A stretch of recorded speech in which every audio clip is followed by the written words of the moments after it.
In this farm, you can see this setup with branches here. These branches are from a wild rose plant. On these branches, we'll graft an English rose plant.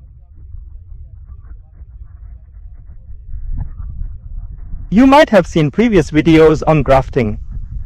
Today we will show you how to get multiple colored flowers on a single rose plant. Dharmveer Singh ji will do grafting here, using different varieties of rose plants on one plant.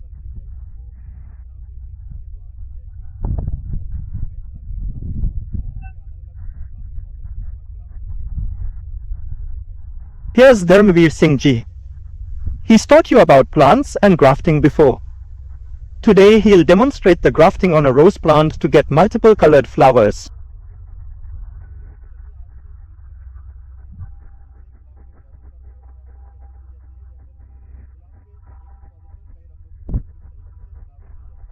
What type of rose plant do these branches come from?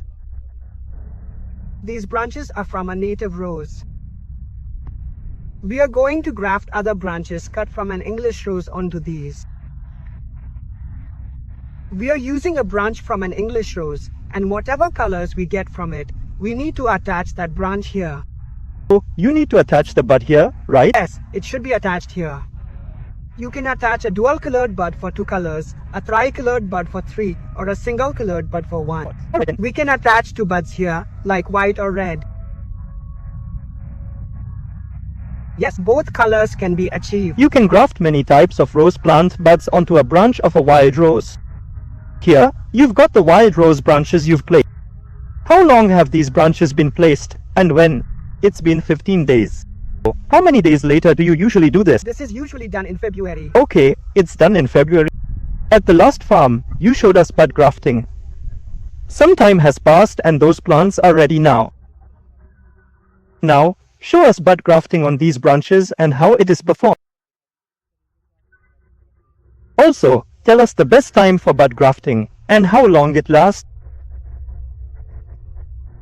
From October to the end of February. Bud grafting can be done from October to the end of February. Let's now bring a plant of the English rose variety with differently colored flowers. We'll use buds from these flowers to graft onto a branch of a wild rose plant. Dharmveer Singh says that about 15 to 20 days after planting, the upper leaves start growing, and after 2 months, the roots grow well. So, we should perform bud grafting after these 2 months. The different flowers you see in my hand will be grafted onto a branch of a wild rose. After the grafting, 4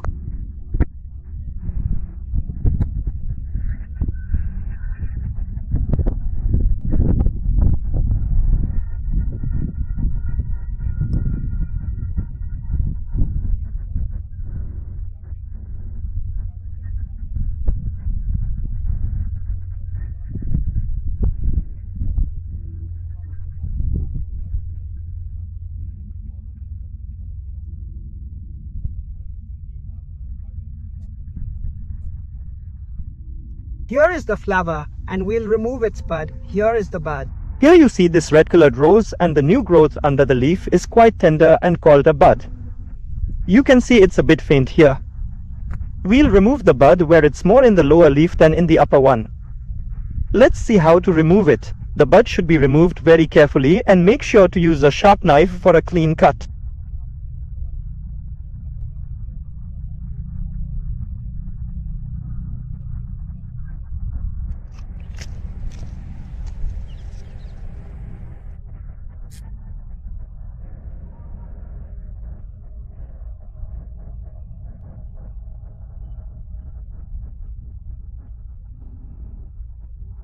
You don't need to touch what you see, just remove the outer layer from the branch you are working on. There shouldn't be too much exposed white area, just the bark. The bud you see should be of this type and should be attached.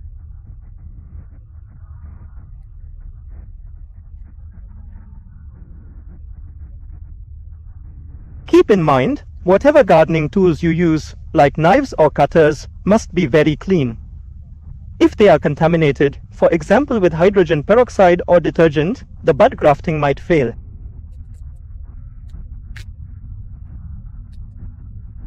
This detail needs special attention. This statement is from Dharmveer Singh. We will first remove all the buds from these flowers and then transfer them to another branch that has wild rose limbs attached.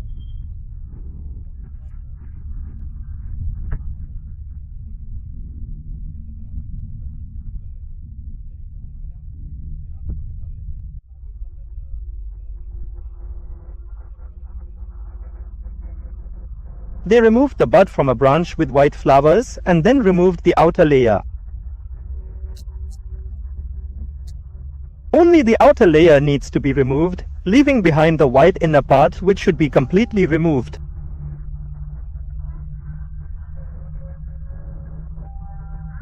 They need to remove buds from 2 branches and are now working on a 3rd rose branch.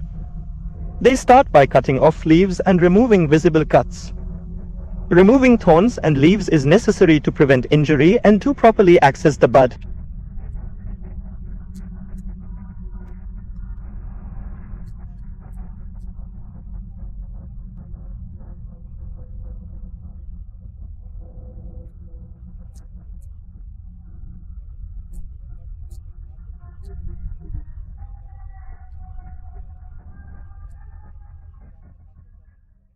They pressed and removed the white part, as shown. Now, only the bark is left, and it is still attached to the bud area.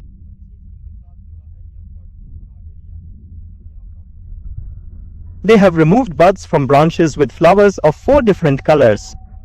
We will show you how they graft buds onto a single branch from a wild rose plant.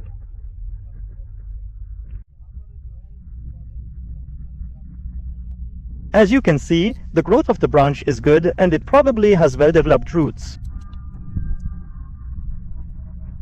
First, we will remove the lower parts and then proceed with grafting.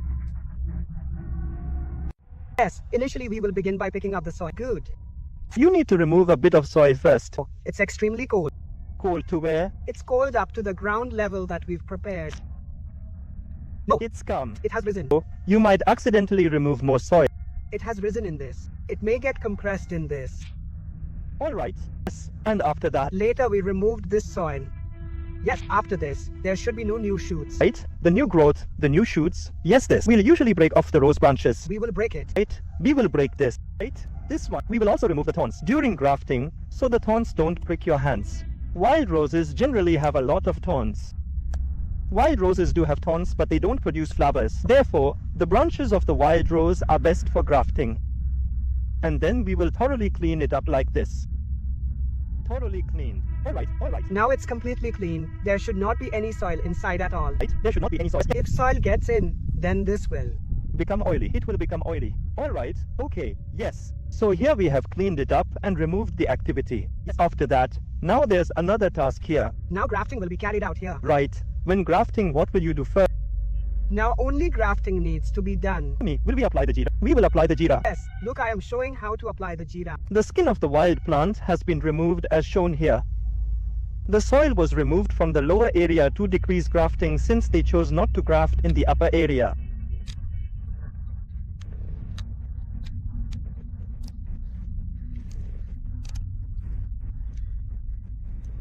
When grafting occurs in the upper area, it often fails, causing the upper part of the rose plant to dry out. If the top dries, the lower area will still survive, which helps prevent graft failure. A bud has been inserted into the plant's skin in the demonstrated manner. As you can see, a bud has been placed. They have grafted one bud and plan to graft another in the upper area. You can choose to graft next to the first bud, but the suggestion is to place another bud in the upper area. They are grafting a second bud here by removing the skin with a knife, which needs careful handling. After peeling the skin, graft it in place.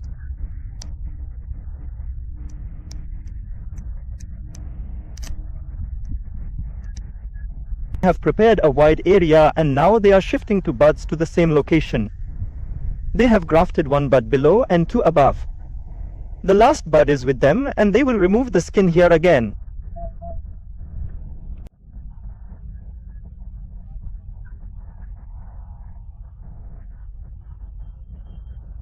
In the same manner as you have seen, they need to graft in the upper area as well. As you can see here, they have carefully removed the skin in the upper area, which is an easy task. After skin removal, they place the bud in the center and cover it using polyethylene or any other grafting tool.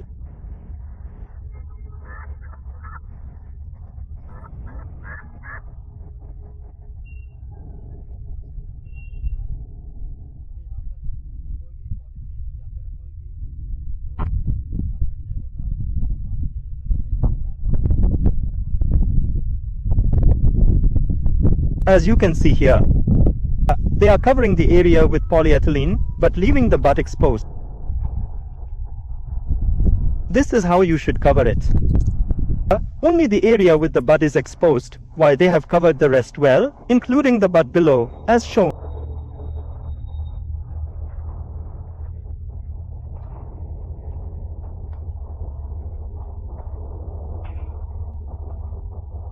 Now we will show you the plant where they grafted similarly just a few days ago.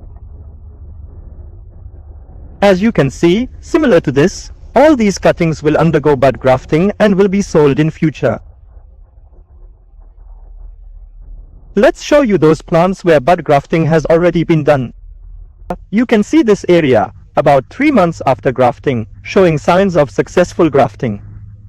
Work here is ongoing, removing unwanted plants and grass. Keep in mind to cut any new growth below the grafted area to avoid the graft failing and harming the grafted plant.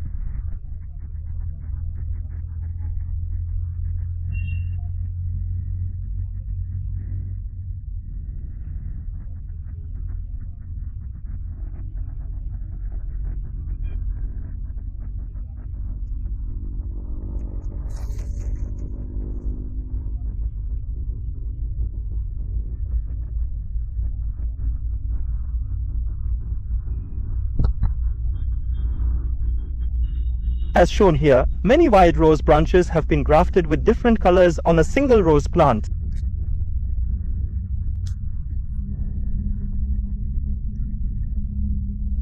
Some have been grafted with individual grafts. Thus, all the rose plants here are prepared for sale. How did you find the information on bud grafting for multicolored flowers on a single rose plant in today's video? Please share your thoughts in the comment box.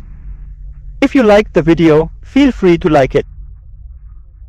Don't forget to share this video with your friends or others who appreciate this kind of content. So then, see you in the next video. Until then, goodbye, with more new information coming.